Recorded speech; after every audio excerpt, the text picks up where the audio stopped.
Pemikiran ekonomi Islam pada masa dinasti Umayyah Muawiyah bin Abu Sufyan dan Umar bin Abdul Aziz. Pemikiran ekonomi Islam pada masa Muawiyah bin Abu Sufyan.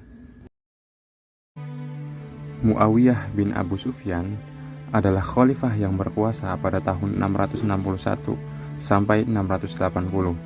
Muawiyah bin Abu Sufyan merupakan salah satu sahabat Nabi dan juga merupakan saudara tiri dari Ummu Habibah Romlah, istri dari Nabi Muhammad SAW. Meski Utsman bin Affan yang sebenarnya merupakan khalifah pertama dari Bani Umayyah, Muawiyah adalah khalifah yang menjadikan Umayyah sebagai dinasti di kekhalifahan. Muawiyah merupakan khalifah pertama dari Bani Umayyah yang berasal dari garis Syufyani, sebutan untuk keturunan Abu Sufyan bin Harb.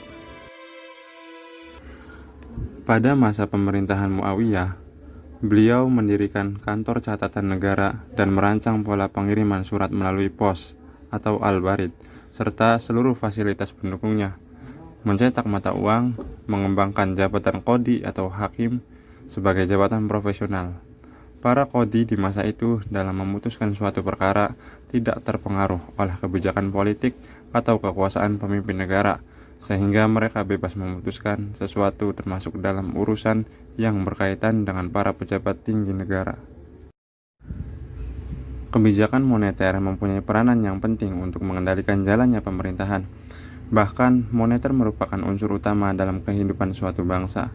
Banyak sekali permasalahan karena disebabkan manajemen moneter yang buruk. Awal pemerintahan Bani Umayyah, kebijakan moneter yang dilakukan olehnya mempunyai dua tujuan dasar, yaitu yang pertama, mengumpulkan uang sebanyak-banyaknya pada waktu seorang gubernur membanggakan banyaknya pajak yang mereka kumpulkan. Yang kedua, untuk memuaskan para pejabat negara dengan memberi mereka harta sebanyak-banyaknya. Dua tujuan tersebut yang menjadi acuan usaha para khilafah, sehingga menyebabkan kekacauan di masyarakat. Guna mendapatkan harta yang banyak, menyebabkan banyak sekali orang yang tidak mau masuk Islam karena masih sama membayar pajak. Karena sebenarnya orang kafir yang sudah masuk Islam tidak lagi membayar jizyah, sehingga pemasukan Baitul Mal semakin berkurang. Pada masa kepemimpinan dinasti Umayyah, Baitul Mal sepenuhnya di bawah kekuasaan khalifah tanpa dapat dipertanyakan dan dikritik oleh rakyat. Keadaan tersebut berlangsung sampai datangnya khalifah ke-8 dinasti Umayyah, yakni Umar bin Abdul Aziz, yang memerintah pada tahun 717 sampai 720. Dengan kondisi Baitul Mal pada masa-masa tersebut sudah parah, maka memerlukan perhatian khusus. Di masa Umar bin Abdul Aziz, terjadi perbaikan-perbaikan pada Baitul Mal. Sejalan dengan itu, Umar bin Abdul Aziz melakukan perbaikan Baitul Mal pada bagian fundraising atau pemasukan negara. Karena pada masa Khalifah Muawiyah bin Abu Sufyan sampai dengan Khalifah ke-7, yaitu Sulaiman bin Abdul Malik, terjadi kemerosotan Baitul Mal, yaitu lebih banyak pengeluarannya daripada pemasukannya. Pemikiran ekonomi Islam pada masa Umar bin Abdul Aziz. Umar bin Abdul Aziz adalah khalifah yang berkuasa dari tahun 717 sampai 720. Umar bin Abdul Aziz berasal dari Bani Umayyah cabang Marwani. Umar bin Abdul Aziz merupakan sepupu dari khalifah sebelumnya, yaitu Sulaiman. Meski masa kekuasaannya yang terbilang singkat, Umar bin Abdul Aziz merupakan salah satu khalifah yang paling dikenal dalam sejarah Islam. Dia dipandang sebagai sosok yang soleh dan kerap disebut sebagai Khulafaur Rasyidin kelima. Penobatan Umar bin Abdul Aziz sebagai Khulafaur Rasyidin yang kelima berdasarkan pemerintahannya yang memiliki ciri-ciri yang sama dengan 4 khalifah. Ia menerapkan sistem keadilan dimulai dari dirinya sendiri dan keluarganya dengan menyerahkan harta kekayaan pribadi dan keluarganya ke Baitul Mal. Umar melakukan pembenahan di segala bidang dan di seluruh wilayah kekuasaannya berdasarkan dengan syariat Islam. Pembangunan bukan saja pada bidang infrastruktur, tetapi juga pembangunan sumber daya manusianya.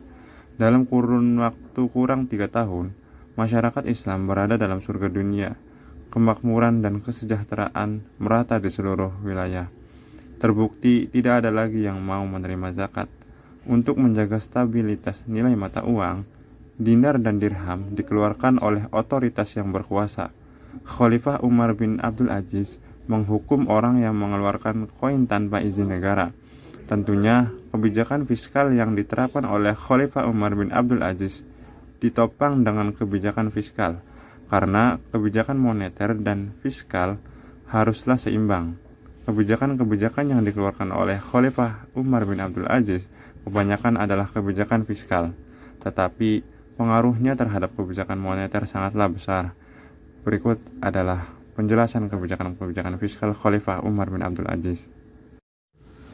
Kebijakan fiskal Umar bin Abdul Aziz adalah mereformasi sumber pendapatan negara melalui pajak tanah atau kharaj, pajak non-muslim atau jizyah pada 3 profesi, yaitu petani, tuan tanah, dan pedagang. Petani muslim dikenakan pajak 10% dari hasil pertanian. Sumber pendapatan lainnya adalah zakat yang diwajibkan bagi semua umat Islam yang mampu, di mana setiap wilayah memiliki otonomi daerah dalam mengelolanya. Pengeluaran negara meliputi belanja pegawai, belanja peralatan administrasi negara, pendidikan dan distribusi zakat, serta memberi jaminan sosial kepada seluruh masyarakat. Penghematan anggaran dalam pemberian fasilitas pejabat negara dan juga penghematan dalam perayaan peringatan Hari Besar Keagamaan dan Kenegaraan. Keseimbangan fiskal dan moneter pada masa Umar inilah yang berpengaruh pada stabilitas nilai mata uang yang mempunyai dampak terhadap harga-harga komoditas yang ikut stabil. Telah diakui secara umum bahwa stabilitas harga membantu merealisasikan tujuan pemenuhan kebutuhan pokok, distribusi pendapatan dan kekayaan yang adil, laju pertumbuhan ekonomi yang optimum, kesempatan kerja penuh, dan stabilitas ekonomi. Sistem manajemen fiskal yang dilakukan Umar bin Abdul Aziz dengan kecerdasan, kemampuan dan keadilannya terhadap kaum muslimin. Dia telah memberikan hak milik tanah yang dibuka sebagai milik kaum muslim semuanya. Sebagai hasilnya, maka para pengolah tanah harus membayar pajak dan diserahkan ke Baitul Mal, kemudian dibagikan badan urusan subsidi. Hal ini menimbulkan masalah karena banyak masyarakat yang pindah ke kota dan tidak mau mengurusi tanah mereka lagi, sehingga produksi semakin berkurang. Pada awal diangkatnya Umar bin Abdul Aziz sebagai khalifah, tindakan pertama yang beliau lakukan adalah mengumpulkan seluruh rakyat, lalu mengumumkan serta menyerahkan seluruh harta kekayaan pribadi dan keluarganya Bani Umayyah yang diperoleh secara tidak wajar kepada Baitul Mal. Beliau memutus semua pemberian yang dulu diberikan kepada Bani Umayyah dari Baitul Mal dan memberikan hak yang sama dengan orang-orang lain. Selain itu, Khalifah Umar juga menyuruh istrinya mengembalikan semua perhiasan dan hadiah-hadiah berharga yang diperoleh dari ayah dan saudara-saudaranya kepada Baitul Mal, dan istrinya menuruti perintahnya tanpa marah sedikitpun. Di bidang pertanian, Khalifah Umar melarang penjualan tanah garapan agar tidak ada penguasaan lahan. Ia memerintahkan amirnya untuk memanfaatkan semaksimal mungkin lahan yang ada. Bila terjadi sewa-menyewa, maka yang diterapkan adalah prinsip keadilan dan kemurahan hati. Beliau melarang pemungutan sewa untuk lahan yang tidak subur, dan bila pun lahannya subur, maka uang sewa yang diminta harus memperhatikan faktor keadilan sesuai dengan tingkat kesejahteraan hidup petani yang bersangkutan. Hikmah yang terdapat dalam pemikiran ekonomi Islam pada masa Muawiyah bin Abu Sufyan dan Umar bin Abdul Aziz, yaitu meningkatkan kesejahteraan yang terjadi di tengah masyarakat untuk membentuk tatanan yang lebih kokoh dan ruang yang lebih terbuka bagi setiap masyarakat untuk mengambil perannya masing-masing di dalam pembangunan, dan pada akhirnya berhasil mendorong pertumbuhan ekonomi yang lebih cepat di masa mendatang.